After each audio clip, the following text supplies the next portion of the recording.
Yeah, this search has been going on since around 9 o'clock last night, Colorado time. The neighborhood in and around Watertown has been on edge all night. That area is still on lockdown. As you mentioned, MIT has canceled all classes today. Most of the Boston area is now shut down. It was an incredibly confusing situation for everyone in the area, police officers included. Take a listen. Explosives, some type of grenades. They're in between the houses down here. Explosions, loud explosions, loud explosions. Shot fired. What? Shot fired. Shot fired. All units, retreat. The location of the incident is Dexter and Laurel. We're being ordered back. Okay.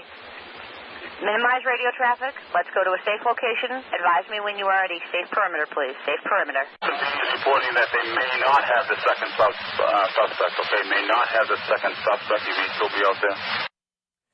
And as far as we know, that suspect is still out there right now. The search is still on for him. SWAT team all over the place. This all started going down just hours after the FBI splashed the suspect's pictures all over for the world to see. Former FBI profiler Clint Van Zant says he's not surprised this happened so quickly. Once their photographs became known, they had to have known that time was going to be very short for them.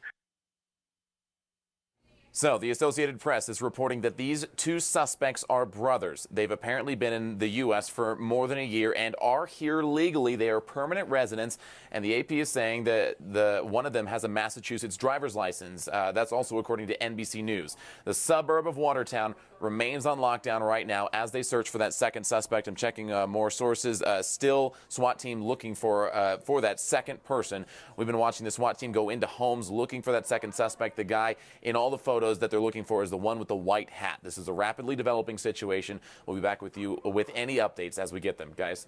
Yeah, NBC reporting that there's a staging area. They may be getting ready to go into one part of town to look for this guy, but you've been monitoring this. That's been happening all night, right? It's been happening all night. They have been moving all over the place, and this is apparently in a different part of Watertown, because where they were earlier in the evening last night, that area was where they ended up running over and killing that first suspect. He had the explosives strapped to him. There are apparently undetonated explosives all over that street, so they had to be incredibly careful as they went through that area to try and search for that suspect, because there were undetonated devices all over the place. These are very, very dangerous people. Police, the federal government, not mincing words, they are calling these guys terrorists, and they are on the loose. One of them is still on the loose right now. And obviously the concern is that this second suspect also has possibly an IED strapped to him as well. And Todd, we're hearing that 400,000 people have been told to stay on lockdown, but there's also additional people that have been told to get out and get away. The people who were in that immediate area earlier this evening, they were either told to stay in their house, or if they were out, they were told to get out of the way. And we've seen people coming out of neighborhoods where the SWAT team is at as they have gone through looking for this last suspect. It totally depends on where you are, if you happen to be outside, if you happen to be inside, where they are going to tell you to go right now, because honestly, they're looking for anything suspicious right now. We have heard of NBC's Kerry Sanders, I believe it was. He was questioned by police because it's cold out and he had his hands in his pockets. They are that concerned about people in the area looking suspicious that they're going to anyone, even with their hands in their pockets. Yeah. That's for sure. So scary. Todd Walker, thank you so much. Thank you very much. Let's check in with Todd Walker now in the Information Center. He has been here since late last night, or early last night, I should say, watching this whole thing. Todd. Yeah, guys, this has been a chaotic night for law enforcement all over Massachusetts. One of their own was shot dead sitting in his patrol car. That's the MIT police officer that really started this whole thing. The rest of law enforcement all over that state have been tracking two terrorists on the loose in the Boston area. We now know one of those suspects is dead, the other still on the run. Take a listen to some of that police response. I need long guns. 111 control. We have reports that they have explosives here at the scene. There are explosives here at the scene. 111, there's supposed to be an officer down. Hazel and Dexter. 94 Spruce Street. I need back 94 Spruce Street with long guns. So these guys obviously knew that they did not have much time left. They had guns, they had more explosives, possibly the same kind of pressure cooker bomb that was used in the Marathon bombing. Police are worried about unexploded devices all over the street where this scene went down.